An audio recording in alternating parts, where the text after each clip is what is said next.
Hey everyone, Yan Zhao back again.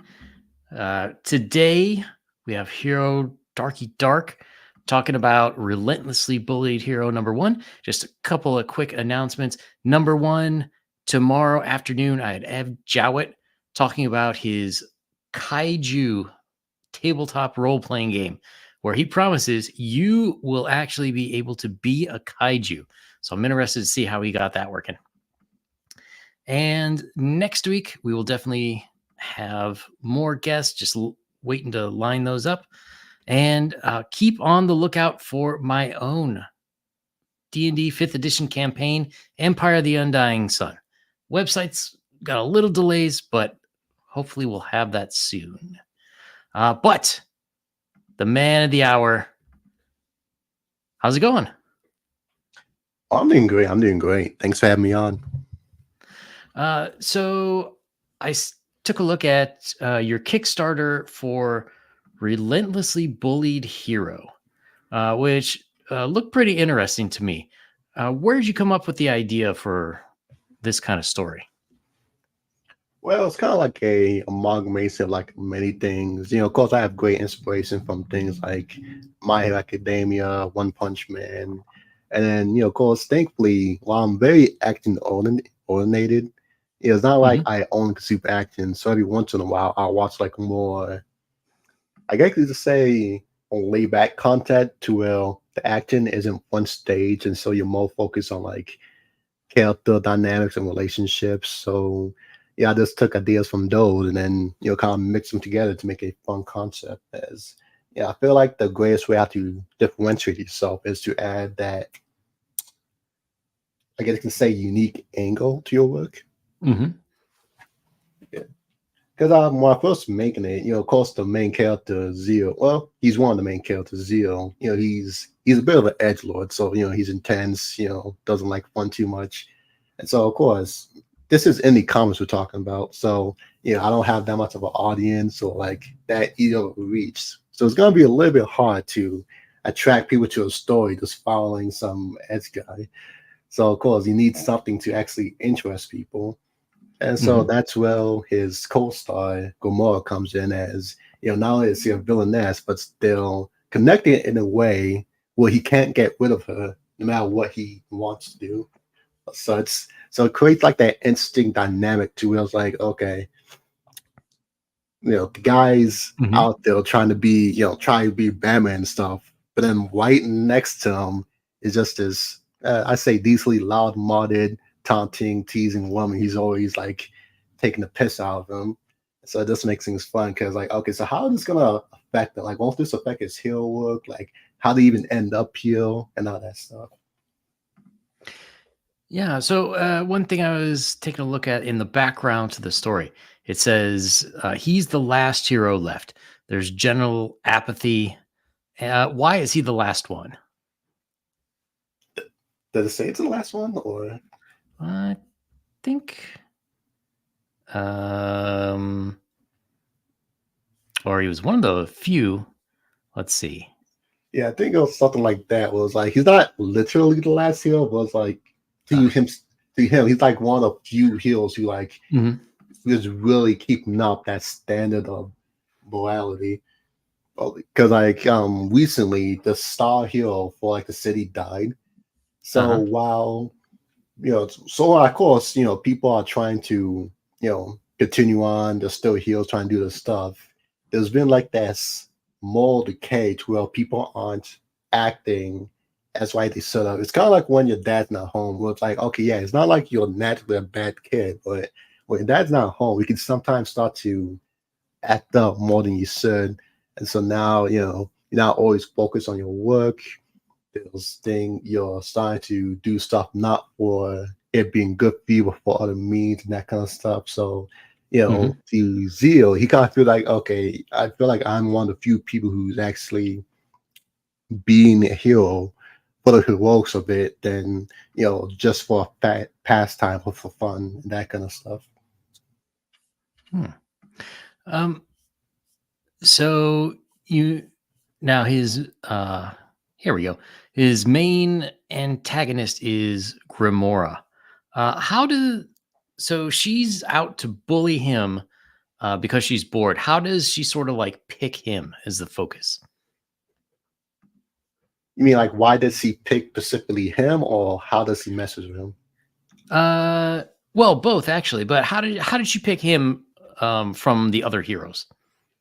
Well, I mean, part of that fun is finding it in the story, but I will say that one thing that the that allures her is, of course, his personality. The fact that he's an edge lord.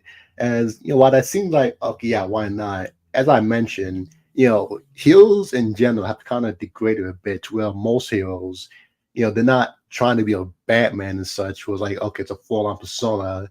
Well, more times than not, they're just being dumb themselves, like Bob the Fighter and such. So they don't really have much of a personality, so much of just being dumb and then just being there either to, get a little bit of popularity or just make friends and such. So seeing an actual, like, for real, serious person right there, Hmm.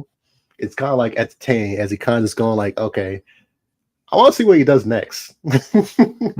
Just to see how he react to things. And then, what he seems messes with him is stuff like if he chases a villain, somebody just purposely do something to hold him back to give that villain a little bit of a edge to escape wise, so that it's a lot harder for him to catch him.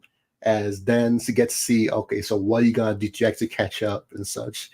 And so it's just a lot of to her, this is basically like TV for her. To well, okay, we got this quite a character I'm following. I want to see how he interacts in this world. Hmm. Um, so you mentioned you've got a lot of manga influences, One Punch Man and several others. Uh, did you grow up reading manga, or is it something you picked up more recently? Yeah, I grew up with it. I have siblings who used to watch stuff like Dragon Ball, Naruto, Bleach, and all that stuff. And so, be with them, I always picked up in that as well. So I say I was always like at least interested in anime and manga. And of course, with other like superhero shows like Justice League Unlimited, Ant-Man anime series. Hmm.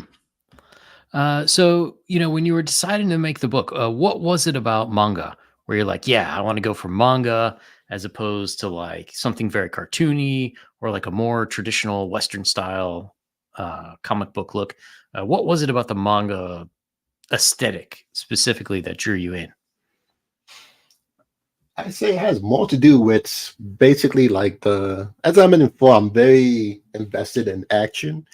And Hmm. so, of course, if you look at action and stuff like comics and stuff, like, yeah, they have comics that they have like decent action and stuff, but at least maybe this might be more of an issue of recent time, but most of the time in comics, a fight will only be like, what, 2, 3 pages, and then, you gotta move on to the next thing because there's a story and such. Sometimes there are Hmm. more and such, but, manga, you know, like in the average comic, American comic, it's like 20-ish pages and such. And so, of course, you only get like 4 pages of stuff, 4 pages of action sometimes. Like a 4 on action, one fight. But in a manga, you know, even though each manga chapter is like 14 or 18 pages, you'll still Hmm. get chapter upon chapter for just one single fight.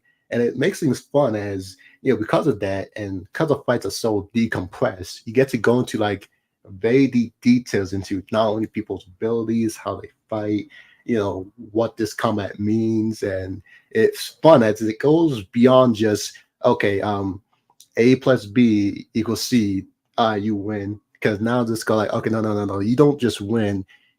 He has a specific ability used in a specific way. How will you, with your move set, be able to counteract that? So I kind of like that about manga as it just, to me, this spews creativity and makes it fun. Hmm. So, in looking through the campaign, it looks like there's a good amount of art that's already done. How far along are you in the production of the book? Oh, it's 100% done. Oh, nice. Yeah, before I started the campaign, I made sure that the pages. I mean, the original goal was to have it done before the campaign started, but Hmm. things get in the way. So by the time we started, like 90-95% of the way there. You only had like 2 to 4 pages that either needed to be created or just need to be inked, so it didn't take that much time. And I did that because I just, if I'm being 100% honest, I'm a decent amount lazy, so I didn't want to deal with, okay, if I did this, like we were only 20% through it and something happens, and then I had to go through the whole costly updating people, dealing with refund and all that stuff. I'm just like, I'm not in the mood to deal with that. I'd rather just get it done beforehand, so that once it's done, it's like, all right, send out Mhm. surveys, no issue, get it back, send out books, we're good. Plus, I feel like it's just more honest that way, so that there's no one can ever claim, oh, I beta and switched them on anything. It's like, no, I literally gave you guys everything you needed to see while in the Kickstarter. If you have a problem with it, you're just being, it's not my issue. Yeah, I've noticed it seems like people are a lot less tolerant for late projects these days too. And especially as a first time creator, like Mhm. knowing that, oh, okay, this thing's done, I'm gonna get my book for sure. I think it's makes people a lot more confident in the product. Yeah, and it's a good feeling too. Can I kind of understand it, especially nowadays with like the economic issue and such. When you give Yeah. away your hard-earned money for stuff, you want your product. It's like, maybe it's like a fan of something you don't mind, like some delays, but like when those many delays and such, it's kind of like annoying. Kind of like, okay, bro, like I could have used that for like my groceries or something if I'm not even gonna get it within a year's time or something.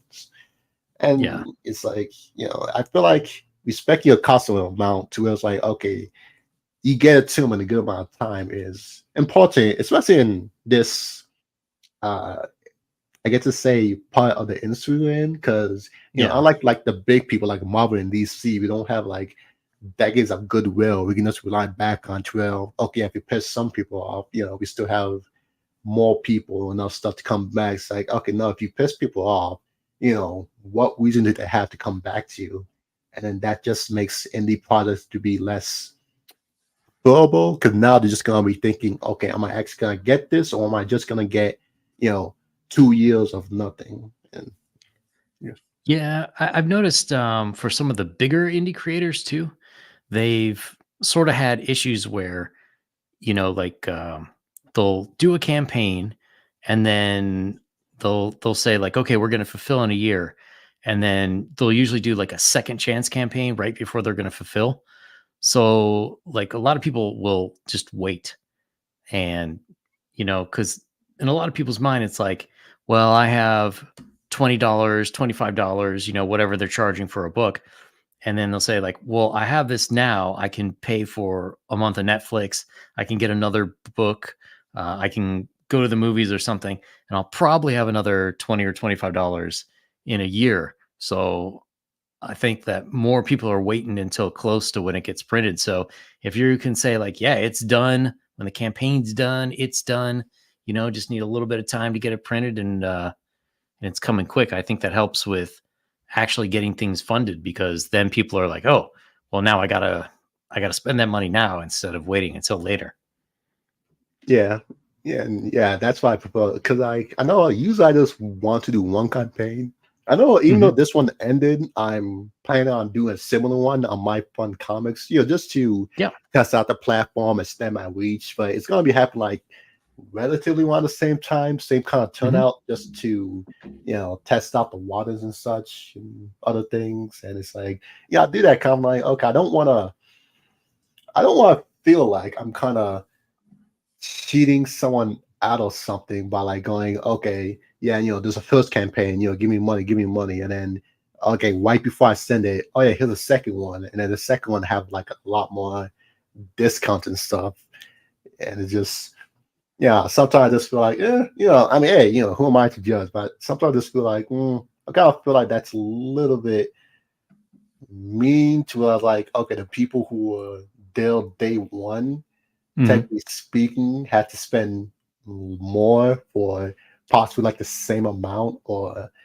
even possibly less amount, just to, and then a lot more wait time just to just realize that, okay, yeah, if I just held out to like the very end, I could have just done everything anyways. So that's why I'm kind of like I'm just like, okay, it's done. Once it's done, you shipped out. Maybe I might do another thing that's probably just for anyone who missed the first campaign, which is, it'll take place like a few weeks or a month after the first one ends. So it's not like, there's a big difference in time.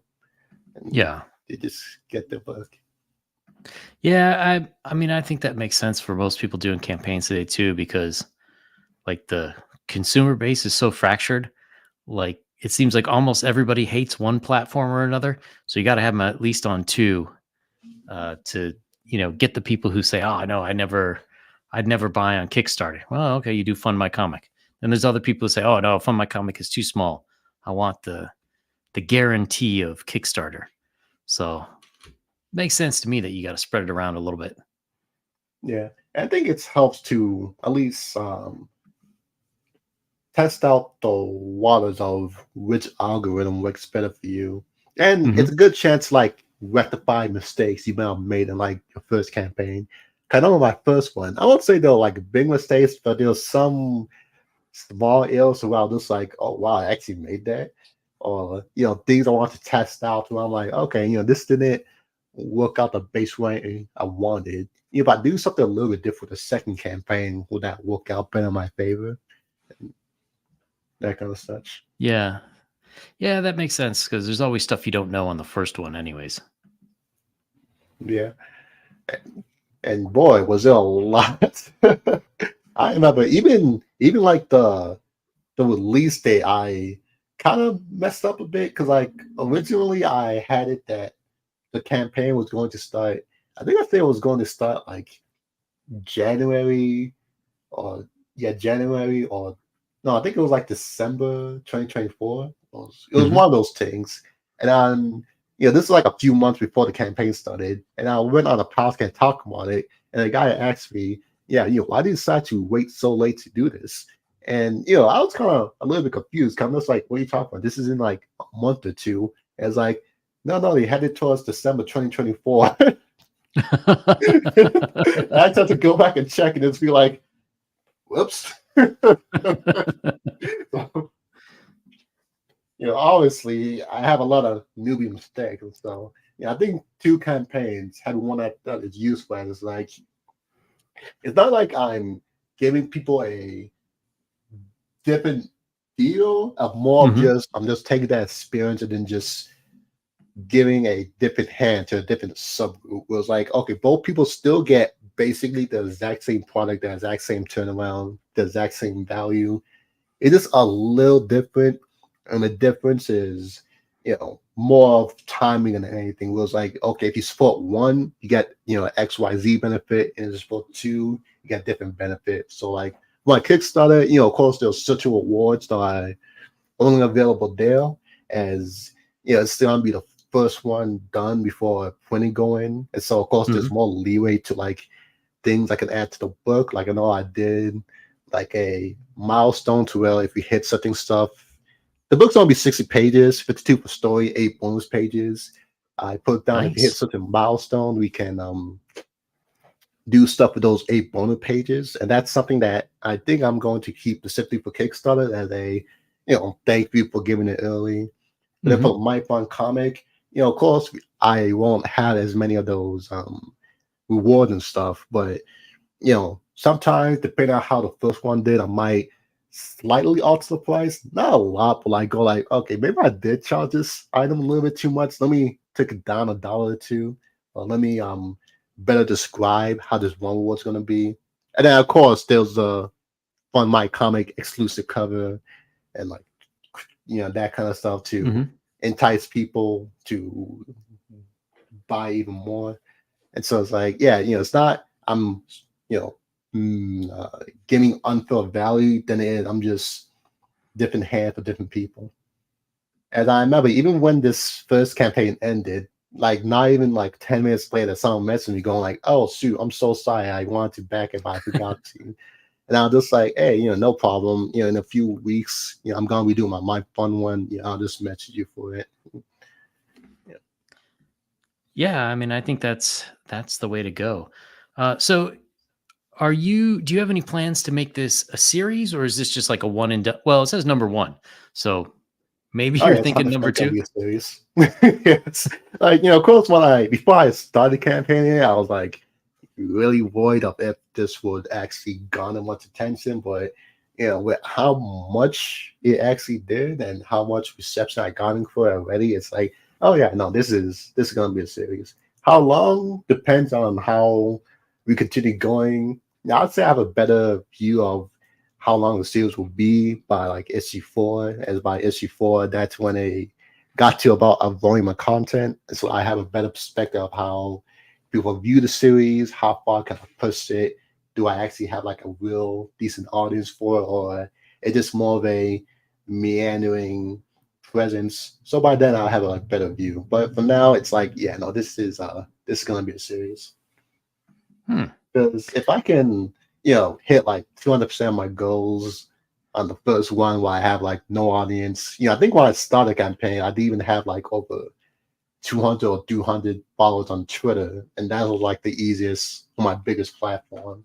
And so to be able to make it this far, I'm like, okay, yeah, I think I got something here. Yeah, I just gotta make sure I work on outreach. Yeah, it's definitely a fantastic result for a first campaign, and then hopefully once the book goes out, people, you get a little word of mouth, you get some good reviews, then hopefully you get even more for number two.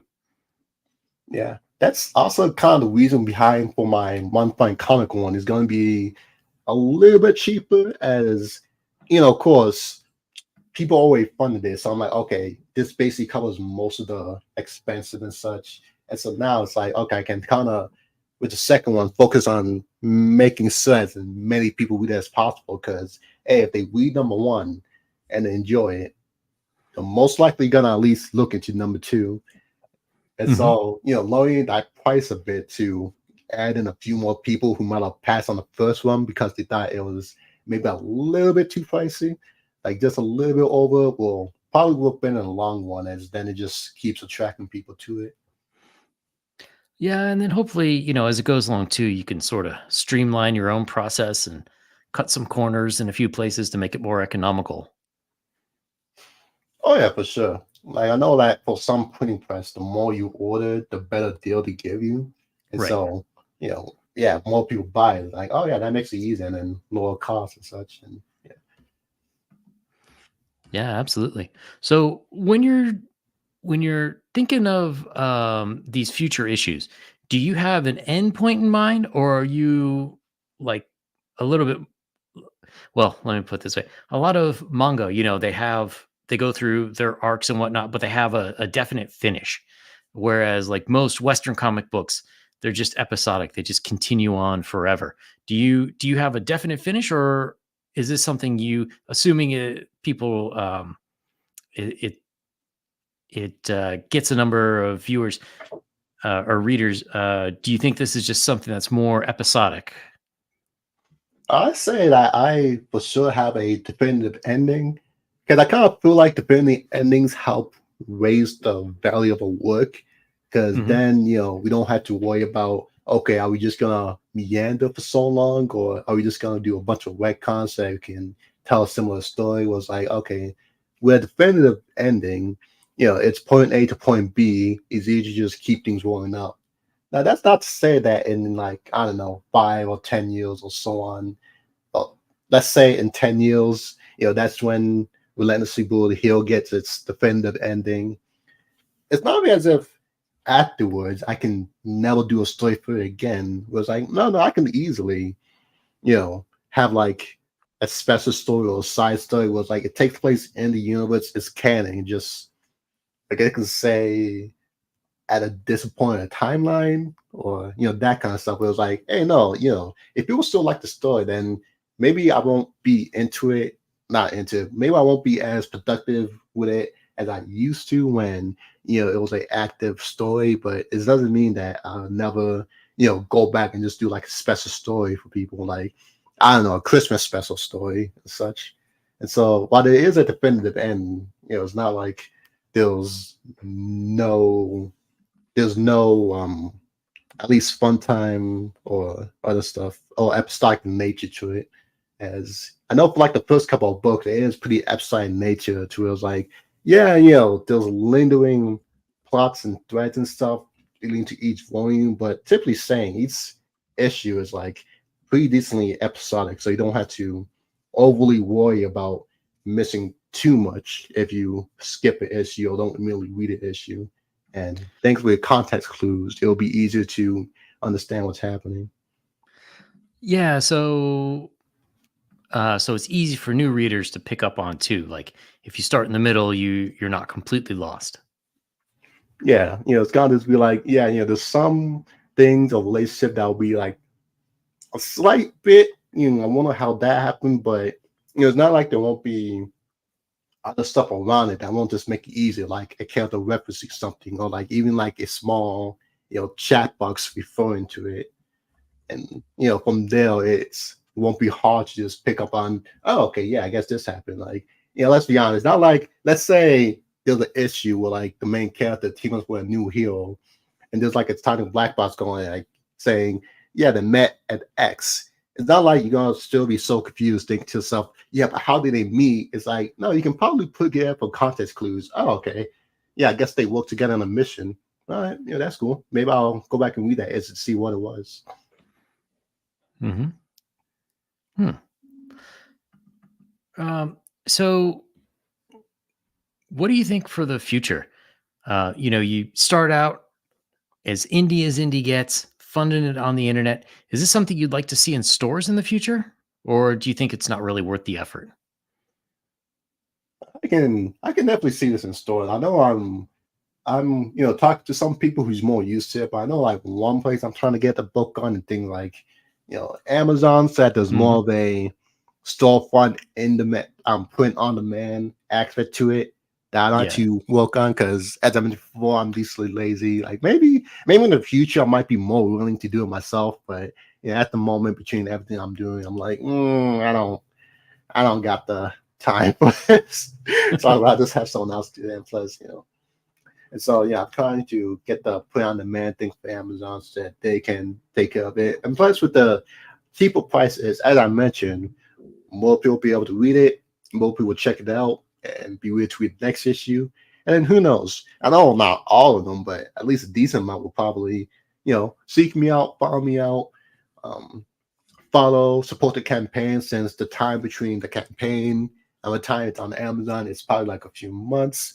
And so they'll probably will back the campaign to especially get like all the goodies, like the posters and such that will come at a cheaper price, and then such. And of course, the quality of the book, since Amazon had its own quality, but the one I'm putting is of course going to be more premium quality. And that's kind of my plan at the moment. And of course, if there's any like comic book stores and such that might want it, I'm like, oh yeah, I wouldn't mind working out with them to see what we can work out. Yeah, I've kind of been wondering where the whole buying book industry is going. The further we get in the 2020s, there's so few comic book stores anymore, and it seems like okay, you got Barnes and Noble. That's what I'm thinking of. You've got Barnes and Noble for going in person, and then Amazon. But it seems like it's getting harder and harder to find places to actually sell the books in. Yeah, that's definitely going to be a difficult part. But that's why I'm kind of just like, my main thing is just the Amazon store, because I'm like, let something tragic happen. I don't think Amazon are going to be well soon, and handles that international shipping and such. But I think what I know, some products people are trying to bring back I forgot what they call it, but it's like at gas stations they'll have that spinning rack thing to have. Oh yeah, spinner rack. I Yeah, wish. spinner rack. Yeah, I know some people have been talking about trying to bring that back to gas stores to like reinvigorate the comic reading space. So of course, I'm not sure exactly how that'll work out, but I'm a creative. My job is just to make the books. I'm not the one distributing them. Yeah. No, I don't know. I think that's going to be a tough sell. Just because, well, first of all, if they do bring it back, those gas stations are going to want just Marvel and DC characters. because they're gonna Yeah, say like, oh, everybody knows Batman, everybody knows Spider-Man. yeah, it would be You too know, much they're money to give up. yeah, and they're not gonna go for indies who most people probably haven't heard, unless you have somebody like you have like a door-to-door salesman going there being like, hey, take a look at my book, sell this book in your shop.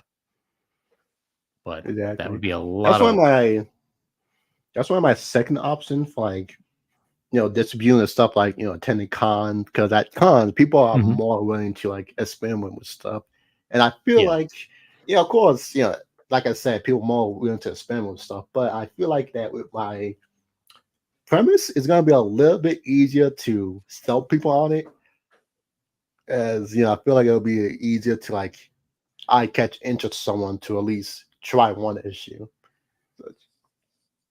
And plus, the Yeah, great way definitely. to like meet more people, expand my reach, and network and such. What do you think about online platforms like Webtoons and I think the other one, Global Comics, where people go online to read it? I got you. Well, I think. Well, I feel like, of course, they have their own value to it for sure. Although I feel like it's the only can really help with specific nieces and such. Kind of like things like web comics. Yeah, no, yeah, I think like webtoons and such. They a lot of creators been posting a lot of issues they've been having with the site, and how the algorithm really doesn't work outside of like one very specific genre, which is like romance something.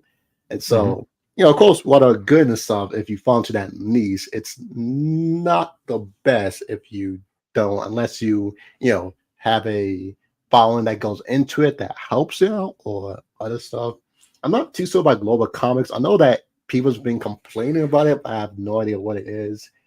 But I do feel like that if people can get the stuff in order, they can be useful, because I know in this digital age there are a lot of people who won't bother buying physical books, or like can't afford to buy physical books, and so having like some kind of there's no alternative that's a lot cheaper and more, like I can say, acceptable would be helpful. I mean, of course, there's piracy and such, but I feel like Mhm. those who actually care about it will at least give some benefit to it. Because let's be honest, most people who pirate will probably won't they probably weren't gonna buy the real product anyways. And so Right.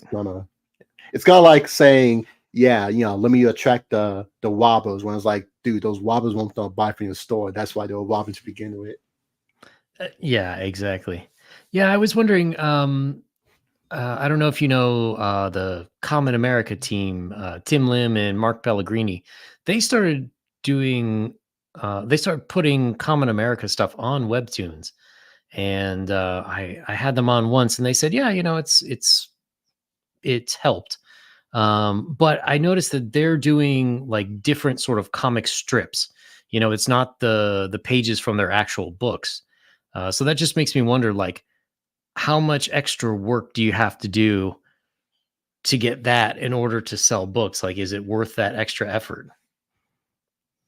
I'd say it definitely depends on, time and reward. Cause it does, I feel like it does help, as is like, not only does it attract viewers, but since they're not actually spoiling the stories, it's more like side job stuff. Not side, you get the point, side stuff. Still can attract people, as it's that sort easy to digest content that can still lead people to like the main thing. So I guess it really depends on what you're going for. As if you're Hmm. just trying to do like, okay, yeah, I'll make the things out of webcomic be the actual real story. I feel like that probably won't be the best idea, as in, you know, you're setting a standards that people will read your stuff for free. And then once you set that standards, it's gonna be a little bit hard to push them towards a certain, like, crowdfunding or product buying, unless you're like really popular. But if your stuff like, what the comic scene doing to well, what they put on web comic, not web comic, webtoons and such are more like, you know, side stuff the characters are doing, not when they're doing in the main story, then it becomes better, as then it's like, I know they only do like 4 pages, not 4, like 4 panels of work every update. It makes things Mhm. easier as like, okay, you're not spending that much time outside of like, one day's afternoon making a chapter, and then of course you use the rest of the 6.5 days to focus on the main comic. But that one comic is going to be go out free and then be seen by like let's say 100 people or so, and then 10 of those people will actually be like, oh, this is a fun series, let me follow it. And then of course like 2 or 3 of them would be like, oh wow, so they actually have a main comic and this is just like the side stuff. Yeah, so I don't mind investing in that stuff. So this, like a lot of business adventure, this depends on how you go about it. Because even I was kind of thinking of the similar thing. Where it's like, okay, Mhm. yeah, I might put like some misadventure stuff on there. Is this more of I might want to go more honest a bit, so that when I start, I can send them over that way, and when they start going to it, it'll help the comic through the algorithm, and then that'll help more new people see it. Yeah, that's what I was wondering. Plus, I think the style of your book seems like it would really fit in with sort of a lot of what I see on webtoons. Like as opposed to if you had something closer to like a capes and cowls superhero story in like John Byrne style art, I think it would probably get looked over on something like webtoons or one of those platforms. Yeah, that's the second thing is out knowing your audience. As I think, like of course, the heavily animated, anime inspired, and the black white thing just makes it a lot more. If I want to go into it, it'll be a lot more profitable, I guess you can say to me, as it's just finding out, or it'll just be more doing what you put in just a little bit of what you're already doing and to just getting people into it than compared to like other people too. Well, a page takes like 3 or 4 days, and all that working stuff just to have people quickly glide through it will be lots less cost effective.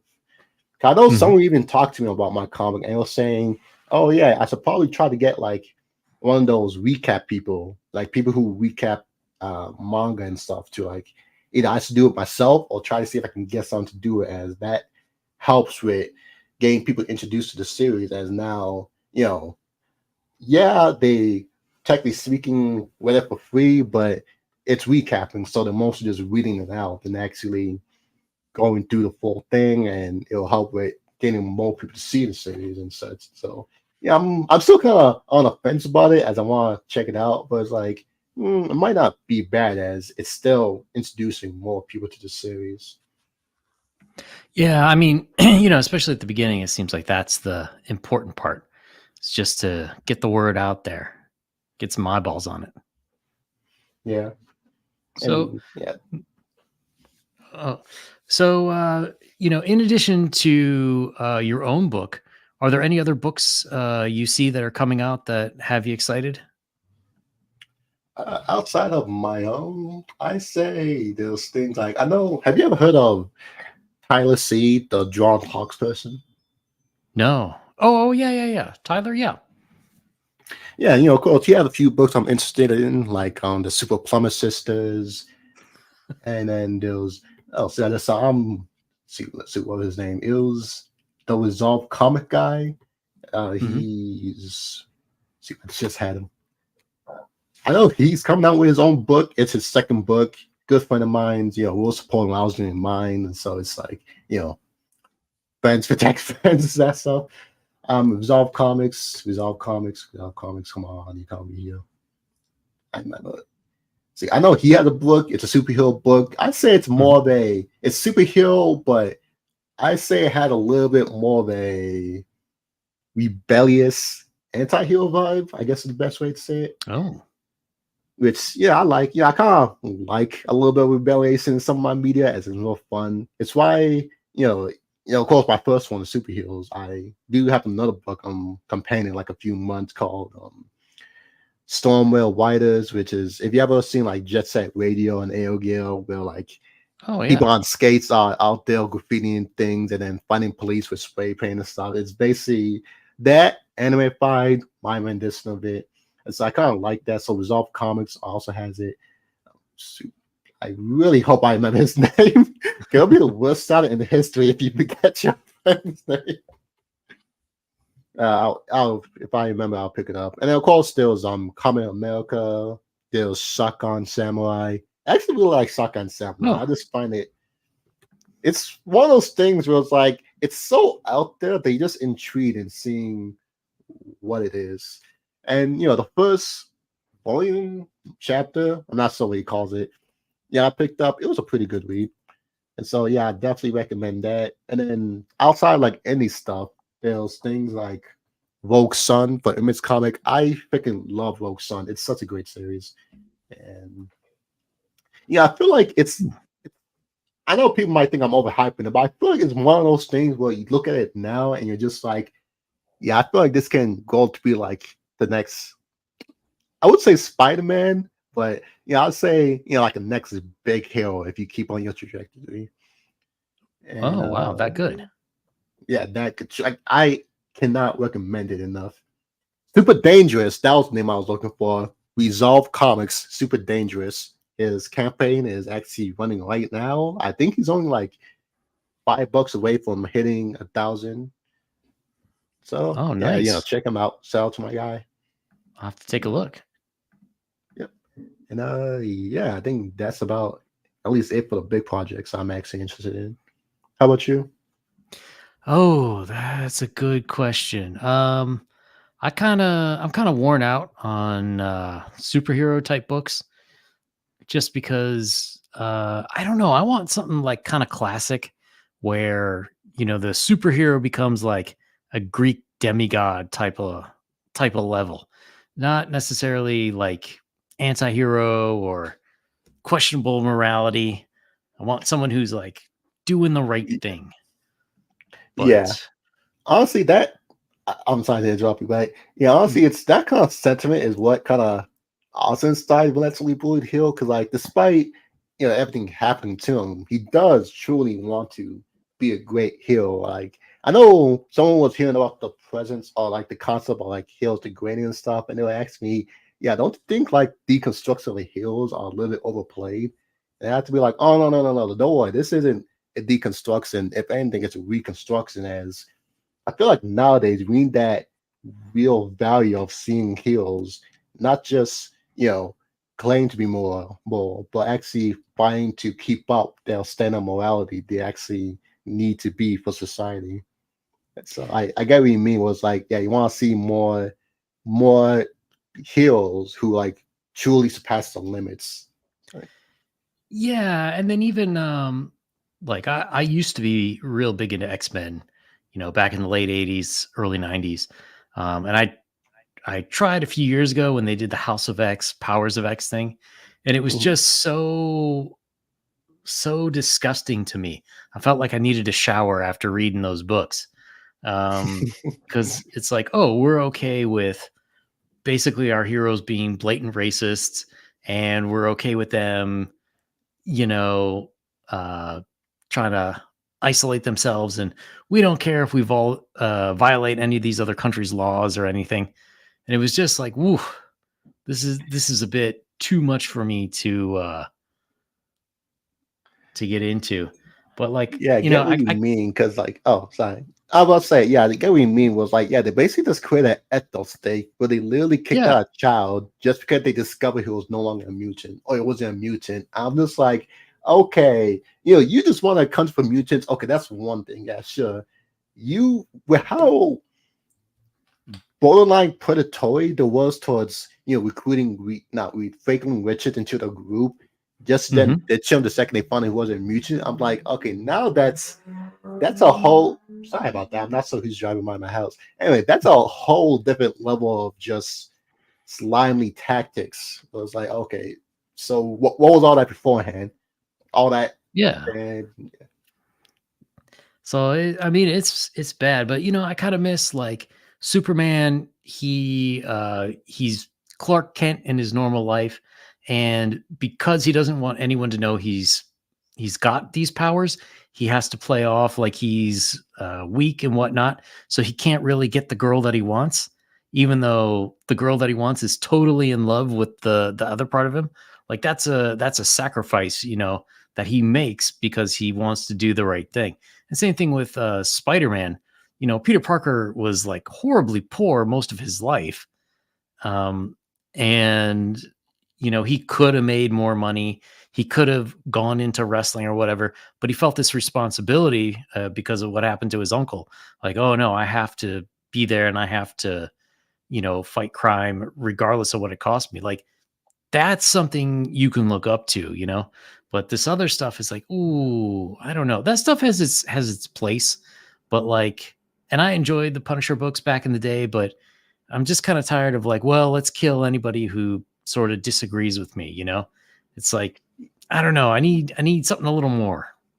Yeah, it's like I don't think enough people kind of realize how scary or screwed up of a purpose that is. Because it was like, yeah, it's easy to like be okay with it. Because you're always thinking, oh yeah, Superman will always be on my side, on my politics. And then okay, well, what are you gonna do if Superman's not?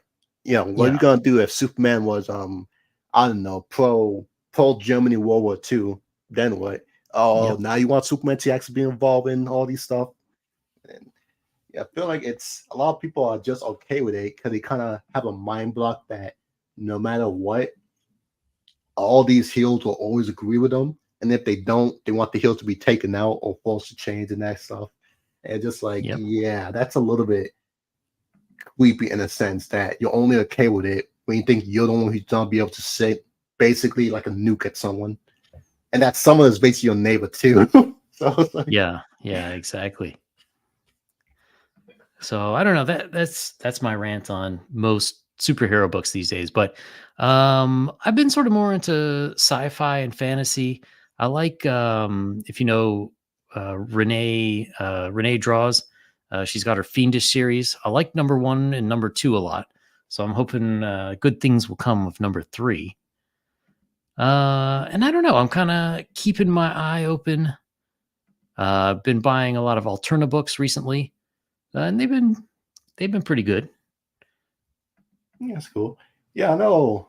Yeah, I've been seeing Phoenix everywhere. I consider buying into it, but if I'm being honest, over like the last month, I'm in super busy with my own campaign, in real Yeah. life work and such. To it. I'm basically working 12-hour shifts at the moment, so I'm super Oof. tired. So like you sort of seen my schedule because I'll literally be doing 12 hours, sleep like 2 or 3, wake up, do like 3 or 4 podcasts too. I'm Oh trying to man. work, and then go right back to work. Oh, that So it's sounds crazy. horrible.